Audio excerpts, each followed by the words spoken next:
1 Timóteo, capítulo 2, versos de 1 a 7. Todo mundo achou? Amém. Amém. Diz assim, então. Antes de tudo, pois, exorto que se use a prática de súplicas, orações, intercessões, ações de graças em favor de todos os homens, em favor dos reis e de todos os que se acham investidos de autoridade, para que vivamos vida tranquila e mansa, com toda piedade e respeito. Isso é bom e aceitável diante de Deus, nosso Salvador, o qual deseja que todos os homens sejam salvos e cheguem ao pleno conhecimento da verdade. Porquanto há um só Deus e um só mediador entre Deus e os homens, Cristo Jesus, homem, o qual a si mesmo se deu em resgate por todos, testemunho que se deve prestar em tempos oportunos. Para isto fui designado pregador e apóstolo. Afirmo a verdade, não minto. Mestre dos gentios na fé e na verdade.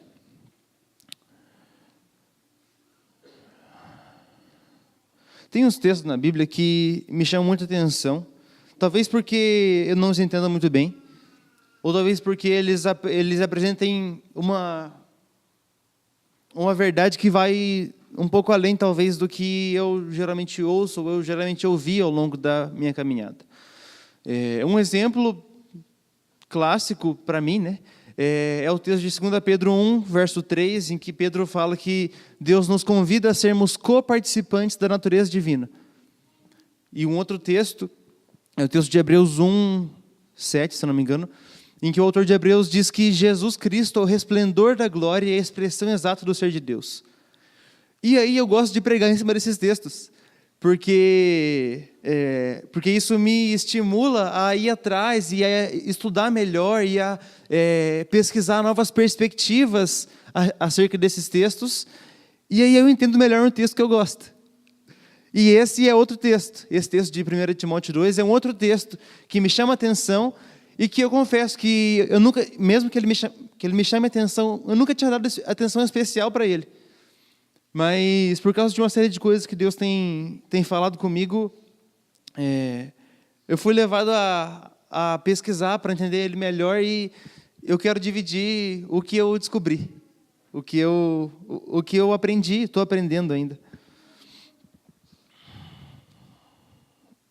Então, espero que vocês gostem desse texto tanto quanto eu, porque eu realmente gosto dele. E o verso que mais me chama a atenção é o verso 5. Há um só mediador entre Deus e os homens, Jesus Cristo, homem. Mas vamos orar antes, mais uma vez, porque eu estou completamente aterrorizado. Eu não sei se é pouca prática ou se vai ser assim mesmo toda vez que for pregar até a velhice, mas o fato é que eu estou completamente aterrorizado e eu quero um consolo, quero um descanso. Obrigado, Senhor, porque é um privilégio estar aqui, é um privilégio, Deus, ensinar, é a satisfação, Deus, de um desejo que o Senhor pôs no meu coração.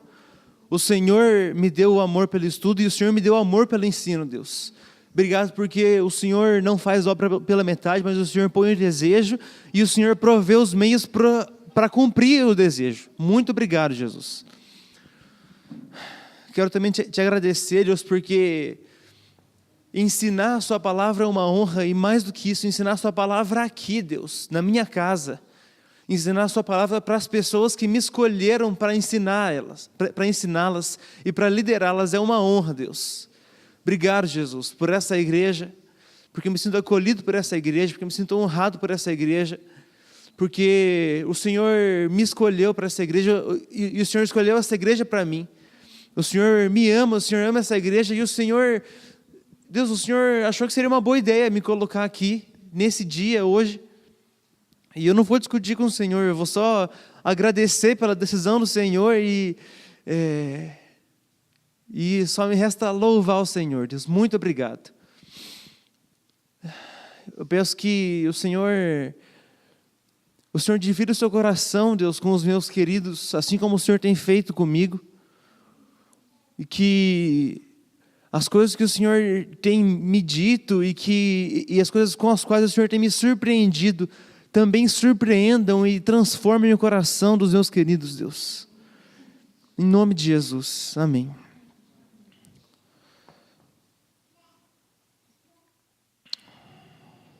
Nossa, isso aqui precisava ser maior, tipo assim, para caber um caderno de faculdade, que era o que eu tinha na mão quando eu escrevi. Então, beleza, a gente começa a reflexão nesse texto com um problema. E o problema nos é apresentado no verso 4. Ou melhor, versos 3 e 4. Isso é bom e aceitável diante de Deus, nosso Salvador, o qual deseja que todos os homens sejam salvos e cheguem ao pleno conhecimento da verdade. Alguém aqui é adepto da linha universalista? Alguém acredita que todo mundo, todas as pessoas que estão vivas hoje, que já viveram, que viverão, irão para o céu? Todo mundo, absolutamente? Não, eu pensei que não. Eu também não sou. A Bíblia nos diz que o inferno foi criado para o diabo e para os seus anjos, mas também nos diz que vai ter gente lá. E eu não vou entrar no mérito de como que funciona isso, porque o nosso irmão Lucas Ferreira tá lá na função já ensinando os novos membros. Se você quiser entender melhor, fale com ele. Mas então nós temos um problema, porque se nós acreditamos ou sabemos que não é todo mundo que vai para o céu, e esse verso diz que Deus deseja que todos os homens sejam salvos, é verdadeiro, então ou uma das coisas está errada, ou então as duas coisas estão certas, e Deus está fadado a se frustrar, porque Ele quer uma coisa que não vai se concretizar. O que é um problema para a gente, né? Porque se a gente crê que o reino de Deus é justiça, paz e alegria no Espírito Santo, se a gente crê que Deus é um Deus alegre, e que Ele faz as coisas para a alegria dEle, então Ele está fazendo alguma coisa para se frustrar. Isso aí não está encaixando muito bem. A gente tanto sabe que Deus faz as coisas para a alegria dEle e com alegria o tempo todo, que a Bíblia diz em Isaías 52 e 53 que até matar Jesus deu alegria para Deus. Então tudo, absolutamente tudo, traz alegria para Deus. Então, eu particularmente não posso aceitar que Deus vai se frustrar, se Ele quer que todos os homens sejam salvos, e se pessoas não serão salvas. Ainda bem que Deus não vai se frustrar, né? Porque não é essa o contexto ou o modo da gente interpretar essa passagem. Vou ler de novo os primeiros versos do capítulo. Diz assim: antes de tudo, pois, exorto que se use a prática de súplicas, orações, intercessões, ações de graças em favor de todos os homens, em favor dos reis e de todos os que se acham investidos de autoridade, para que vivamos vida tranquila e mansa, com toda piedade e respeito.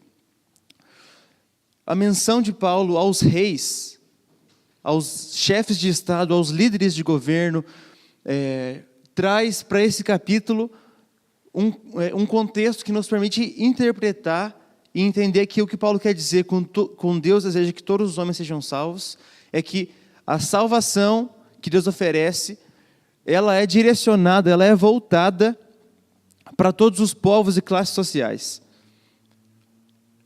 Ela atinge todos os líderes e, consequentemente, todos os povos. Ela está à disposição, ela é oferecida a todos os reis, todos os líderes de governo e a todos os povos que estão sob esses reis, e a todas as classes sociais, e a todo mundo que se dispor e que entender e assumir o compromisso de viver de acordo e de pregar e de reconhecer que Cristo é o único, suficiente, poderoso mediador entre Deus e os homens, que é o que Paulo diz logo em seguida. Cristo é o único Cristo Jesus, homem, é o único mediador entre Deus e os homens, o qual a si mesmo se deu em resgate por todos, testemunho que se deve prestar em tempos oportunos. Paulo também fala que é do desejo dele que todos os homens, e aí já entendendo, né, que no contexto todos os homens, todos os povos, todo tipo de gente, todas as classes sociais, cheguem ao pleno conhecimento da verdade e também sejam salvos. O que é, em suma, o maior presente de Deus para alguém. Porque, claro que a gente pode dizer isso de várias formas. A gente pode dizer isso que o maior presente de Deus para alguém é salvar essa pessoa ou trazer essa pessoa para perto dele. Mas tudo isso acontece por meio da fé e por meio do pleno conhecimento da verdade e da salvação. Então a gente também pode afirmar que a salvação e o pleno conhecimento da verdade, que Paulo diz que Deus quer que seja entregue a todos os homens ou a todos os povos, é o maior presente que Deus pode dar para alguém. E aí, se Deus oferece o melhor presente dele para todo mundo, para todos os povos, qual o povo que é o favorito? Deus tem um povo favorito? E isso não é um consenso na comunidade teológica ou na comunidade evangélica, mas eu afirmo confiantemente que não, Deus não tem um país favorito, uma nação favorita, nem mesmo os israelitas. Nós somos o Israel de Deus. Todas as promessas feitas para o povo de Israel no Antigo Testamento e para Abraão e sua descendência se cumprem em nós. Nós somos o Israel de Deus. Deus se importa de uma forma especial com o seu Israel, que é a igreja. E por isso que eu acho meio estranho quando, às vezes, sei lá, um político, um Bolsonaro da vida, ou algum deputado decide parar o Congresso para ter um momento solene de oração por Israel. E aí eles pegam e abrem a bandeira de Israel com a estrela de Davi, e pai, tá bom, pode orar, fica à vontade. Só que nós somos o Israel de Deus, você é o Israel de Deus. As promessas feitas a Abraão se cumprem na igreja, se cumprem em nós. Nós somos o Israel de Deus.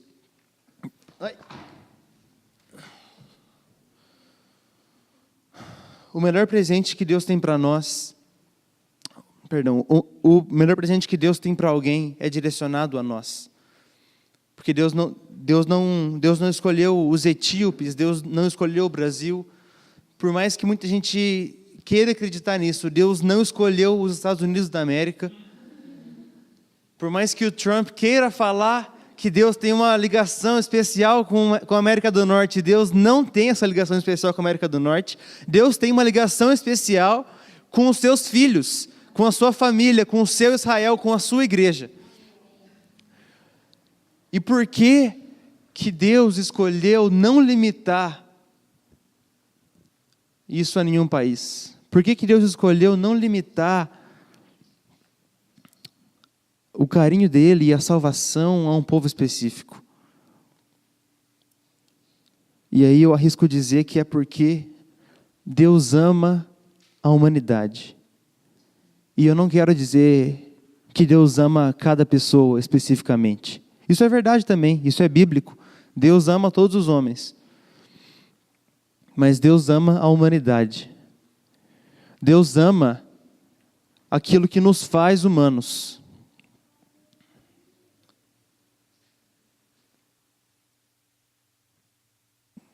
Ama tanto que se tornou homem, né? Se você for perguntar, talvez para um filósofo, o que diferencia a humanidade ou o que caracteriza a humanidade, tem gente que vai falar que é a consciência. Se você for perguntar para um antropólogo, talvez ele fale que é a cultura. Se você for perguntar para um psicólogo, talvez esse psicólogo possa falar que é a personalidade. Se você for perguntar para um teólogo, talvez o cara diga que é a alma. Mas o fato é que existe alguma coisa que todos nós temos em comum, que não é igual em todos nós, porque a nossa cultura é toda diferente, a nossa consciência é toda diferente, a nossa personalidade é diferente, a nossa alma é diferente. Só que nós temos algo em comum que nos caracteriza como seres humanos. E Deus ama isso de paixão. Deus ama isso de paixão. Deus é apaixonado pela humanidade. E, novamente, quando eu digo humanidade, eu não quero dizer todas as pessoas, todos os seres humanos, coletivamente ou individualmente. Mas Deus ama isso que tem dentro de você, que te faz humano, que te caracteriza como ser humano. E porque essa coisa não é encontrada só em um país, mas é encontrada em todos os seres humanos, que o melhor presente que Deus tem para dar para alguém não se restringe a uma classe social, ou a uma etnia, ou a um país, ou uma cultura. Mas é aberto a todos nós. Nossa, gente, eu estou indo muito rápido, mas acho que vai ser rápido mesmo.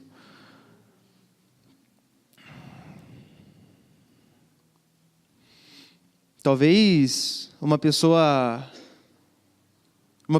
que não tenha se dedicado a um estudo específico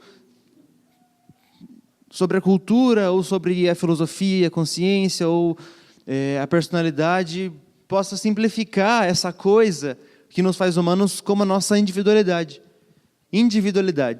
O que é um bom ponto de partida. E Deus curte tanto essa coisa que Ele se fez humano. Deus ama tanto a humanidade que Ele se fez humano. Deus decidiu encarnar, se fazer humano e passar por uma série de processos ao longo de 30 e poucos anos, humano, e morrer humano, para novamente ter uma comunhão com nós, humanos. E não só isso, Deus ama a humanidade, sim, e partindo do pressuposto lá do começo, da alegria de Deus, Jesus gosta de ser humano. Eu entendo que Jesus é humano até hoje. Ele encarnou, Ele morreu, Ele subiu aos céus, mas a Bíblia não relata para a gente uma separação do corpo físico de Jesus e do espírito dele ou da natureza divina dele. Então, a gente pode entender que na Assunção, lá em Atos 1, na ascensão de Jesus, lá em Atos 1, Jesus era humano, ascendeu aos céus humano, e eu acredito que Ele senta na mão direita, do lado direito de Deus hoje, humano. E a gente pode aplicar o mesmo princípio e entender que Jesus gosta de ser humano. Jesus tem prazer na humanidade dele. E é por isso que aqui é o centro da mensagem, aqui é o que Deus tem me ensinado ao longo das últimas semanas. E aqui é a mensagem que tem transformado a minha cabeça. Assim como Deus não pediu para Jesus abandonar o corpo humano dele, Deus não te pede para abandonar a sua humanidade. Deus não te pede para abandonar a sua cultura. Deus não te pede para abandonar a sua personalidade. Deus não te pede para abandonar a sua consciência. Deus não te pede para abandonar a sua individualidade. E aí o convite que Deus faz para a gente, quando Ele nos chama, lá em 2 Pedro 1,3, eu vou até ler porque é um texto show de bola, sobre o qual já preguei aqui.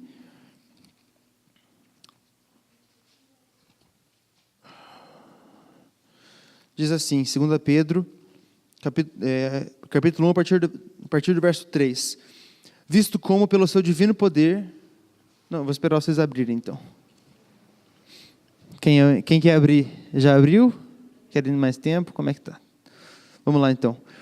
2 Pedro, do capítulo 1, a partir do verso 3, diz assim: visto como, pelo seu divino poder, nos têm sido doadas todas as coisas que conduzem à vida e à piedade, pelo conhecimento completo daquele que nos chamou para a sua própria glória e virtude, pelas quais nos têm sido doadas as suas preciosas e muito grandes promessas, para que por elas vos torneis coparticipantes da natureza divina, livrando-vos da corrupção das paixões que há no mundo. E aí dá uma série Pedro apresenta uma série de desdobramentos disso. Mas, em suma, Pedro diz que as promessas de Deus nos são doadas para que nos tornemos coparticipantes da sua natureza divina, para que a gente compartilhe da natureza divina de Deus, da mesma forma que Jesus encarnado compartilhava da natureza divina de Deus, e ao mesmo tempo não abandonou a sua humanidade.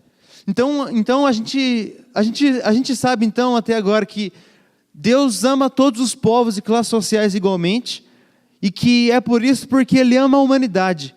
Ele ama aquilo que nos faz humanos. Ele ama esse troço que você tem dentro de você que te faz humano. O seu jeito, a sua personalidade, a sua cultura, a sua consciência, a sua individualidade, a sua alma, que é humana. E ao mesmo tempo em que Jesus assumiu tudo isso, assumiu uma natureza humana, Ele não abriu mão da natureza divina dele. A gente entende que Jesus encarnado era 100% homem e 100% Deus. Então, existe um jeito de ser coparticipante da natureza divina, como Pedro fala, e ainda ser humano. Existe um jeito. E é esse convite que Paulo faz para a gente ao reforçar que Cristo Jesus, homem, é o único mediador entre Deus e os homens. E é esse convite que Pedro faz para a gente ao dizer que nós nos tornamos coparticipantes da natureza divina de Deus, que a gente deveria aceitar. Se você começar a aceitar a sua humanidade e tentar entender quem você é, humano, não entender a identidade da sua alma como filho de Deus redimido, isso também, só que conhecer a si mesmo, ao invés de querer ser um anjo, de querer viver num padrão de santidade inalcançável, eu te garanto que você vai conhecer mais a Jesus desse jeito, do que se você quiser virar um Ave Maria, virar uma pessoa imaculada que não gosta de uma música instrumental porque não tem uma letra que adora o nosso Senhor Jesus Cristo, ou que não come um hambúrguer porque tem gordura e você vai destruir o seu corpo, que é templo do Espírito Santo, ou que não conversa com gente de fora da igreja, ou uma série de outras limitações que a gente se impõe, às vezes até menos severas, mas uma série de limitações que a gente se impõe, que tem como objetivo real esconder a nossa humanidade, esconder o nosso jeito. Te garanto que se você parar de tentar ficar se limitando tanto assim, e entender o seu jeito e querer descobrir quem você é, você vai conhecer mais a Jesus do que... Nossa, eu confundi tudo. Mas se você se empenhar em descobrir quem você é, em desbravar a sua humanidade, você vai conhecer mais a Jesus do que se você tentar matar a sua humanidade e tentar fazer da natureza divina que Cristo te oferece a sua única natureza. Eu acredito mesmo que... eu acredito mesmo que, junto com o entendimento de que Deus vai nos dar um corpo glorificado, imaculado, nós ainda vamos ter corpo no céu. E nós ainda vamos ser seres humanos no céu. E a gente ainda vai expressar a nossa individualidade no céu. Se o céu for aqui, a gente continua expressando o nosso jeito no céu. Em suma não, continuando. E com isso eu quero dizer, eu reconheço que no céu na pós-vida, no Novo Céus e Nova Terra, gente, inevitavelmente o Hector vai tocar mais violão do que eu, porque é o jeito dele. E muito provavelmente eu vou estudar mais do que ele, porque é o meu jeito, e tudo bem. Quando eu era criança, eu tinha medo do céu, porque eu achava que ia ficar todo mundo enfileirado, assim, prostrado da frente de Deus, fazendo assim e cantando para sempre. E, gente, isso me parecia muito chato. Isso parecia tedioso. E eu tinha pavor do céu, eu tinha pavor. Eu não queria morrer, porque mesmo que eu soubesse, teoricamente, que ia ser gostoso, ia ter prazer, tudo isso, cara, isso não parece legal. Da mesma forma que uma igreja em que todo mundo é igual, não parece legal. E não é legal. Da mesma forma que, gente, eu fico muito feliz, porque a gente tem um quadro do João lá atrás, a gente tem um monte de arte louca que a Priscila e a Nicole, e não sei mais quem fez, emoldurado ali atrás. Da mesma forma que eu fico muito feliz, porque acho que metade das músicas que nós cantamos no louvor são autorais, são de gente daqui da igreja, somos nós que fizemos. É muito bom, gente, porque eu vejo que eu estou numa igreja em que a gente expressa a nossa individualidade, a nossa humanidade, nós somos diferentes e nós celebramos isso. E nós queremos, claro, né, que você também seja, que você celebre isso. Se você não anda com a gente regularmente, se você não é membro dessa comunidade e quer vir a se tornar, fique à vontade. Nós vamos celebrar quem você é aqui. Esse livrinho aqui tem me transformado. Inclusive, quero comprar ele, mas ele está esgotado na editora. Estou muito triste. Se você vê ele num sebo, me avisa. Eu te pago o dobro do que você pagar. Sério. Sério. Ele chama Salvos da Perfeição, de um pastor de São Paulo que chama Elienay Cabral Jr. E na introdução dele tem um trechinho que diz assim: pecar é se desumanizar, é fechar os olhos para os limites, é fingir imortalidade. Razão porque acumulamos bens insaciavelmente, achamos que nunca vamos morrer. Razão porque não prestamos atenção às pessoas à nossa volta, acreditamos que somos suficientes. Ou porque descuidamos do meio ambiente, duvidamos que os recursos do mundo se esgotem.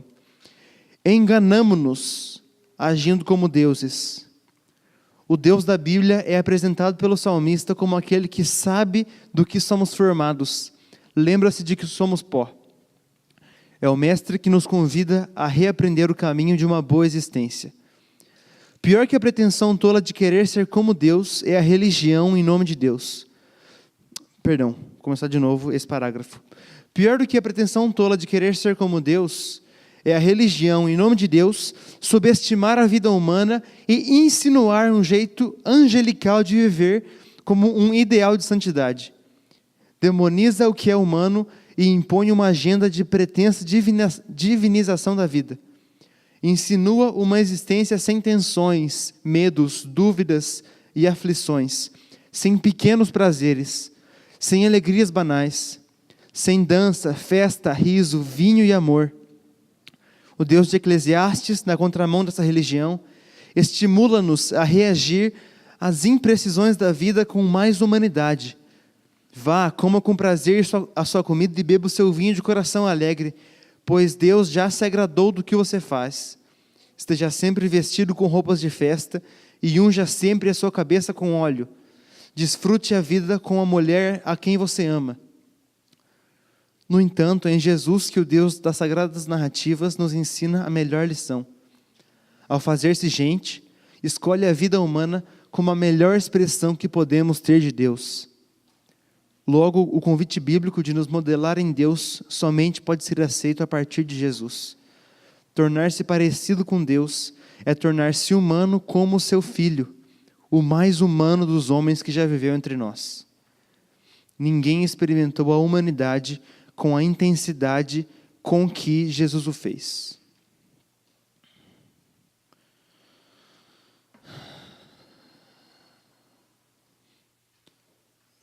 E é por isso, gente, que nos tornar coparticipantes da natureza divina, como Pedro diz, implica em nos tornar mais coparticipantes da nossa natureza humana. A gente só pode ficar parecido com Jesus se a gente aceita que é humano e se torna humano.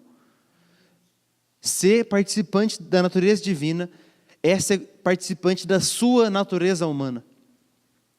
E aí quando Jesus vem, Ele junta as duas naturezas e nos inspira a fazer isso e junta o melhor de dois mundos.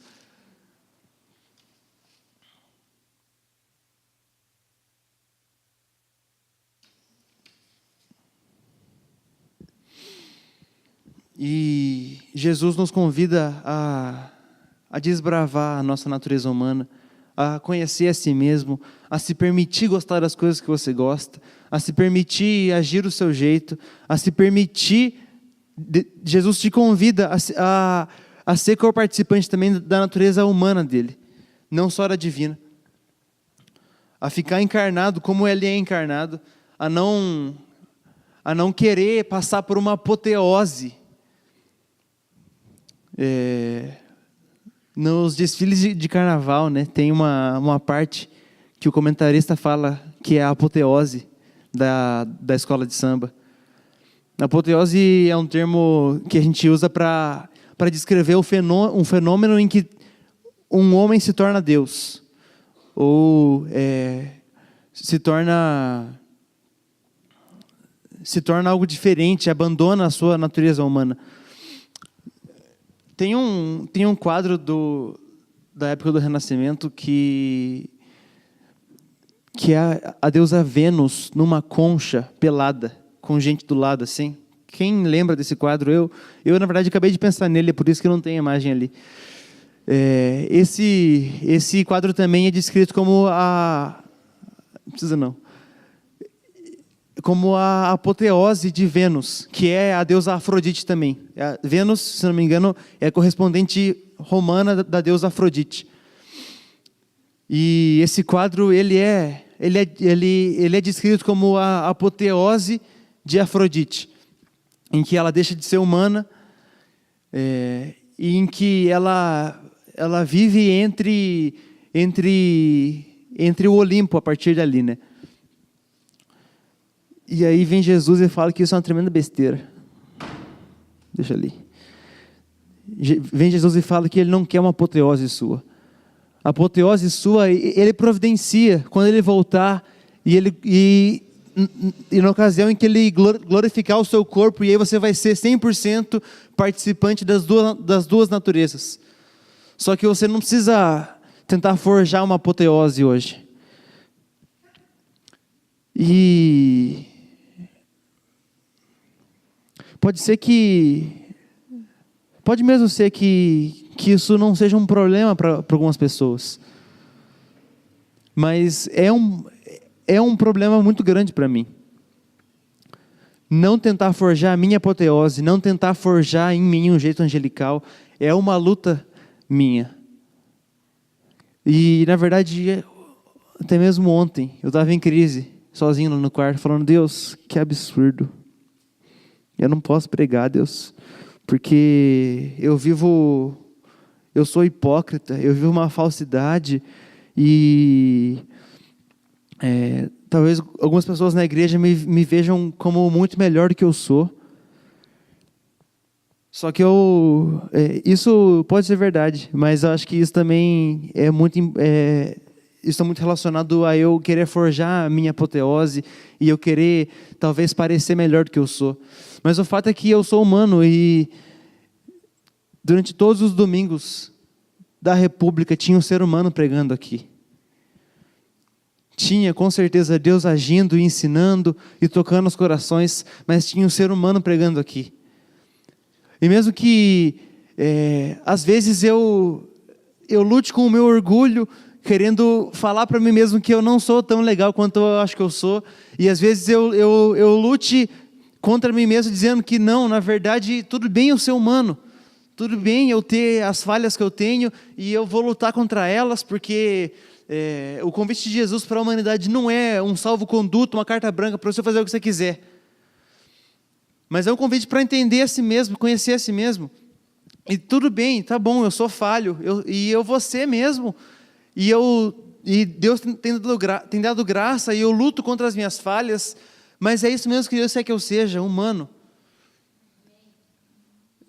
E, no fim das contas, Jesus convida todos nós para sim, servirmos e lutarmos pela santidade, com certeza, mas para desbravar e para descobrir como que funciona conciliar essas duas naturezas. Jesus conciliou, e ser imitador de Cristo não é matar a natureza humana, mas é conciliar as duas. E, como eu disse, isso tem falado comigo há algum tempo, já está falando, e é por isso que eu não tenho uma conclusão para esse sermão. Porque eu não cheguei na conclusão ainda.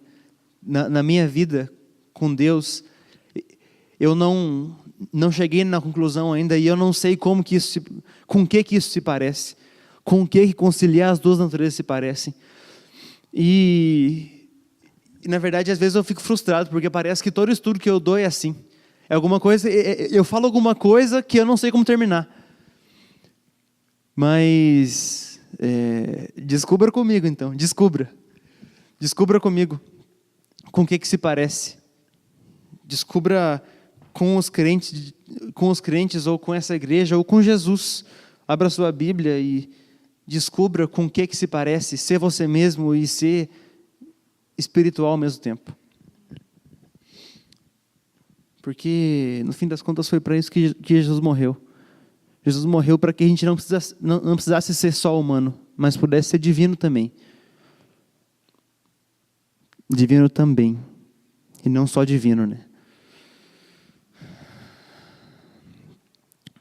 Jesus, eu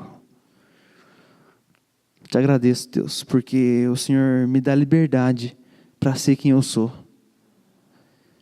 E eu suplico, Deus, por revelação do Senhor, para eu descobrir quem eu sou, Deus, para que os meus irmãos, meus queridos, descubram quem eles são, para que a gente aprenda, Deus, para que a gente desbrave a nossa humanidade e desbrave a sua humanidade, Jesus, e desbrave e explore também a sua natureza divina, para sabermos como é ser co-participante, Deus, ser participante das duas naturezas. Nos dá, Deus, uma revelação diferente, Deus, de quem Jesus é, diferente do que nós já ouvimos, de que Jesus é Filho de Deus, é o Redentor, e tudo isso Ele realmente é, e nós estaríamos perdidos se Ele não o fosse. Mas, Deus, nós queremos aprender coisas novas sobre Jesus. Queremos aprender coisas novas sobre o que o Senhor quer de nós. Queremos entender que o Senhor gosta de quem nós somos. O Senhor gosta do jeito que o Senhor nos fez, porque foi o Senhor que fez, o Senhor que viu que era bom.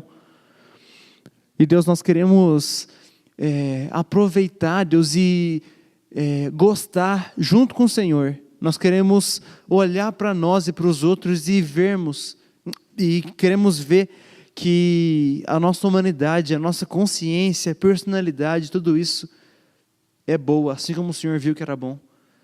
E queremos nos expressar, Deus. Queremos ter liberdade na sua presença para nos expressarmos. Queremos ter liberdade na sua presença, Deus, para sermos quem o Senhor nos fez.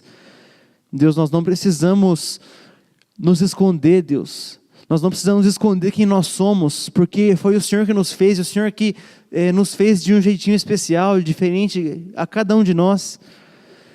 E, Deus, nós queremos te adorar com isso que o Senhor nos deu. Em nome de Jesus, Deus, nos ensina a sermos nós mesmos e a sermos o Senhor ao mesmo tempo, para entender esse equilíbrio louco que o Senhor nos apresenta. Em nome de Jesus, amém.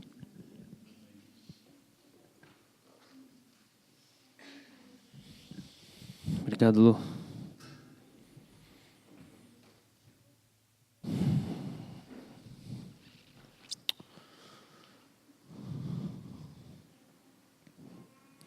igreja? Amém?